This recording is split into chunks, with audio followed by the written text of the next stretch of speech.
নমস্কাৰ এই মুহূৰ্তত আহি পৰিছে সন্ধিয়াৰ কেইবাটাও গুৰুত্বপূৰ্ণ খবৰ আৰু এনে ধৰণৰ খবৰসমূহ নিতৌ চাবৰ কাৰণে চেনেলটো সাবস্ক্ৰাইব কৰি ভিডিঅ'টোত এটা লাইক কৰি দিব। এই মুহূৰ্তত জনাই আছো এটা ব্ৰেকিং নিউজ। ধুবুৰীৰ বিলাসীপাৰা সমজিলাত অসমৰ ইতিহাসৰ সৰ্ববৃহৎ উচ্ছেদৰ বাবে সাজু প্ৰশাসন। উচ্ছেদৰ বাবে সন্তোষপুৰ চৌৰা বাখৰা আৰু চিৰাকুটা অঞ্চলত মোতায়েন কৰা হৈছে হাজাৰ হাজাৰ আৰক্ষী জোৱান। ৮ জুলাইৰ পৰা ধুবুৰীৰ চাপৰত চলিব বৃহৎ উচ্ছেদ অভিযান। ৩৫,০০০ বিঘা মাটি অধিগ্ৰহণ কৰিব চৰকাৰে। এই হাজাৰ হাজাৰ বিঘা মাটিত আদানীয়ে স্থাপন কৰিব তাপ বিদ্যুৎ প্ৰকল্প। পৰৱৰ্তী খবৰ, দেশৰ দুৰৱস্থাৰ কথা উদঙালে খুদ কেন্দ্ৰীয় মন্ত্ৰী নীতিন গাডকাৰীয়ে। দেশত বৃদ্ধি হৈ গৈ আছে দুখীয়া দৰিদ্ৰৰ সংখ্যা। ইয়াৰ বিপৰীতে কিছু ধনী সংখ্যক লোকৰ হাতত জমা হৈছে ধন সম্পত্তি।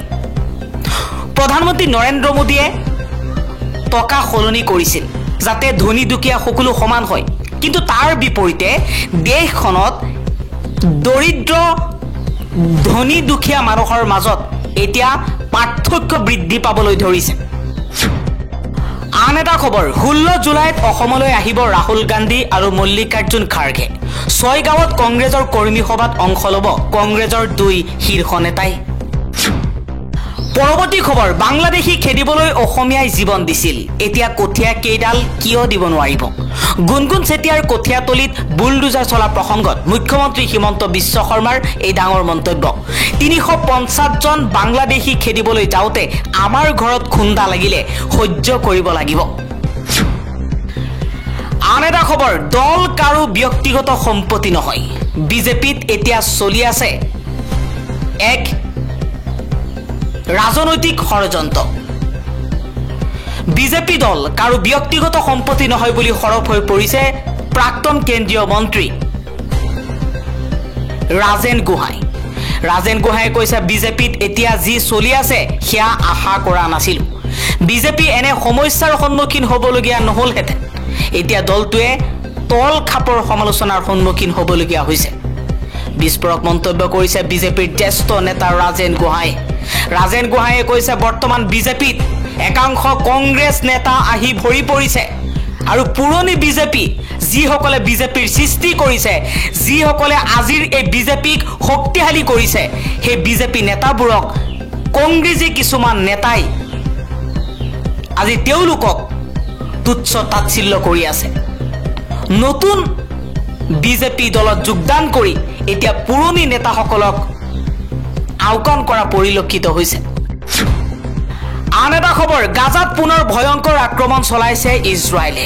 গাজাত সাহায্য নিবলৈ আহি 700 পেলেষ্টাইনী নিৰীহ লোকৰ মৃত্যু হৈছে। এক ডাঙৰ খবৰ আপোনালোকক জনাই আছো। আন্তঃৰাষ্ট্ৰীয় সংবাদ মাধ্যমত প্ৰকাশ পাইছে এই তথ্য। গাজাত সাহায্য নিবলৈ আহি 700 পেলেষ্টাইনী লোক মৃত্যুমুখত পৰিছে। সাহায্য নিবলৈ অহা লোকৰ ওপৰতে ভয়ংকৰ আক্ৰমণ চলাইছে ইজৰাইলী সেনাই। পৰৱৰ্তী খবৰ, আটাইতকৈ বেছি বাংলাদেশলৈ মুখ্যমন্ত্ৰী হিমন্ত বিশ্ব শৰ্মা গৈছে। অসমৰ আটাইতকৈ বেছি বাংলাদেশ যোৱা নেতাগৰাকীয়ে হৈছে ডক্টৰ হিমন্ত বিশ্ব শৰ্মা। ক'ত যায়, কাক লগ পায়, কাৰ লগত ফটো তোলে, সেইবোৰ আমাৰ হাতত আছে। বিজেপি RSSৰ কিছু মানুহ বাংলাদেশীৰ লগত তেওঁলোকে অসমত থাকি বিজনেছ কৰে। মুখ্যমন্ত্ৰী হিমন্ত বিশ্ব শৰ্মাৰ মন্তব্যৰ বিৰুদ্ধে প্ৰতিক্ৰিয়া প্ৰকাশ কৰি এই মন্তব্য কৰিছে গৌৰৱ গগৈয়ে। পৰৱৰ্তী খবৰ, আমেৰিকানৰ তুলনাত প্ৰতি লিটাৰ পেট্ৰলত 21 টকা বেছিকৈ ভৰে ভাৰতীয় লোকে। চুবুৰীয়া দেশৰ তুলনাতো ভাৰতত বেছি পেট্ৰলৰ দাম। ইৰাণৰ তুলনাত ভাৰতত 40 গুণ বেছি পেট্ৰলৰ দাম। বিভিন্ন কৰ আৰু ৰাজ সাহায্যৰ পৰিপ্ৰেক্ষিতত ভিন্ন দেশত পেট্ৰলৰ দাম ভাৰতীয় টকাৰ হিচাপত ভিন্ন। হংকঙত 1 লিটাৰ পেট্ৰলৰ দাম 304 টকা। ভাৰতত 1 লিটাৰ পেট্ৰলৰ দাম 101 টকা। চীনত 94 টকা 5 পইচা। বাংলাদেশত 85 টকা, পাকিস্তানত 80 টকা 4 পইচা, আমেৰিকাত 79 টকা 4 পইচা, ৰাছিয়াত 67 টকা 1 পইচা, ভূটানত 58 টকা 8 পইচা, ইৰাণত 2 টকা 4 পইচা প্ৰতি লিটাৰ পেট্ৰলৰ দাম, লিবিয়াত 2 টকা 3 পইচা প্ৰতি লিটাৰ পেট্ৰলৰ দাম। কিন্তু ভাৰতত ইমান বেছি প্ৰায় 40 গুণ, ইৰাণৰ তুলনাত প্ৰায় 40 গুণ বেছি পেট্ৰলৰ দাম কিয় হ'ল?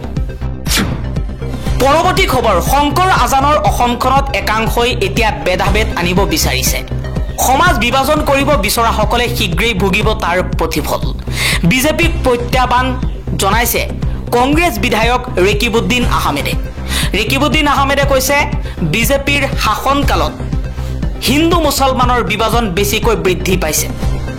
যেতিয়া কংগ্ৰেছৰ শাসন আছিল তেতিয়া ইমানখিনি হিন্দু মুছলমানৰ ৰাজনীতি হোৱা নাছিল।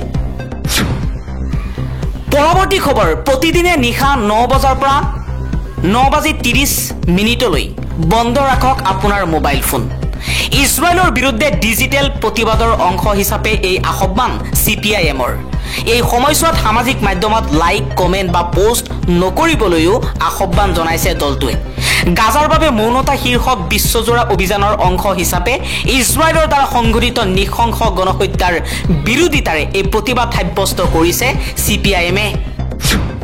এবাৰ গৰুৰ মাংসক লৈ সৰব হৈ পৰিছে মুখ্যমন্ত্ৰী হিমন্ত বিশ্ব শৰ্মা। মুখ্যমন্ত্ৰী শৰ্মাই কৈছে, মই ভাবোঁ গৰু মাংস যদি মন্দিৰত যায়, গাহৰিৰ মাংসও মছজিদত যাব।